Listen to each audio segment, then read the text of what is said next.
যারা আহত হয়েছেন তাদেরকে সর্বোচ্চ সেবা দেওয়ার আমরা চেষ্টা করছি। এমনকি বিদেশি বিশেষজ্ঞ আমরা এনে কাজ করছি। চোখের এক চোখ বা দুই চোখ হারিয়েছেন আংশিক বা পরিপূর্ণভাবে, এদের সংখ্যা কয়েকশো।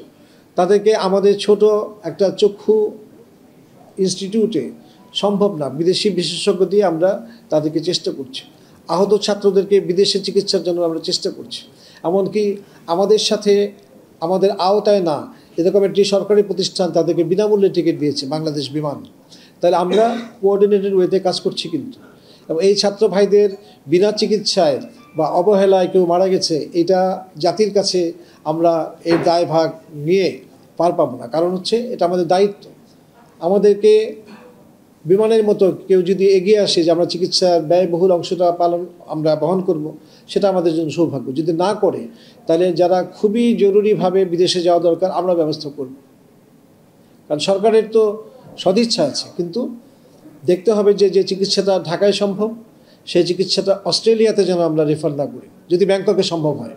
এখন আমাদের মধ্যে অনেকগুলো লিমিটেশন আছে। একটা হচ্ছে যারা বিশেষজ্ঞ তারা বলছেন যা, বাস্তব কিন্তু তা না।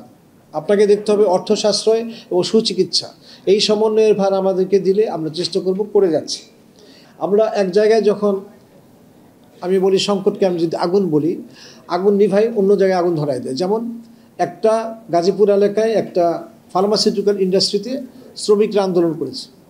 এই আন্দোলনের দাবি কিন্তু আমার কাছে আসে নাই। ফেসবুক বা হোয়াটসঅ্যাপ কিন্তু অফিসিয়াল করেসপন্ডেন্স না। আমার কাছে কেউ দেখা করবে, মাননীয় উপদেষ্টার সঙ্গে দেখা করবে, দাবি দেওয়া দেবে, আমরা পরীক্ষা করব। তারা রাস্তা বন্ধ করে দিয়েছে।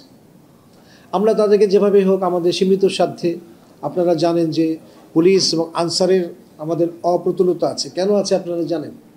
আমরা চেষ্টা করেছি, তারা কিন্তু ওখানে জ্বালাও পোড়ায় রাস্তা বন্ধ করতে পারে নাই। তাদের একটা অ্যাসোসিয়েশন আছে, BAPI, Bangladesh association of pharmaceutical industries. তাদেরকে আমরা ডেকে বলেছি যে এরা বলেছে বাপি আমাদের দাবি মেনে নিলেই আমরা ধর্মঘটে যাব। বাপি বলছে যে তাদের যা দাবি আর্থিকভাবে এটা প্রতিপালন করা সম্ভব।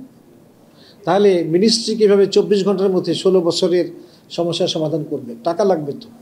ইনফ্রাস্ট্রাকচার ভার্টিক্যাল এক্সটেনশন আমরা করতে পারছি না সহসা, কারণ আমাদের একটা বিল্ডিং হাফওয়ে আছে, এটা 7 তলার জায়গায় 20 তলা করবো, আমার টাকা থাকতে হবে এবং এটা সত্যিকারের বাস্তবসম্মতভাবে এটা কাজে লাগবে কিনা জানতে হবে। করলাম, কিন্তু যন্ত্রপাতির অভাবে 5 বছর চালু হলো না।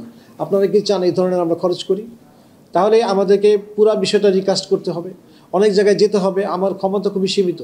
পরিকল্পনা কমিশন, আইএমইডি, জনপ্রশাসন, এমনকি মন্ত্রী পরিষদ কমিটি, আমরা চেষ্টা করছি যাতে মিনিমাম স্বাস্থ্যসেবাটা মানুষ পায়, যাতে আপনাদের কাছে মনে হয়, আপনাদের মাধ্যমে দেশবাসীর কাছে মনে হয় যে স্বাস্থ্যসেবার কিঞ্চিৎ উন্নতি হয়েছে।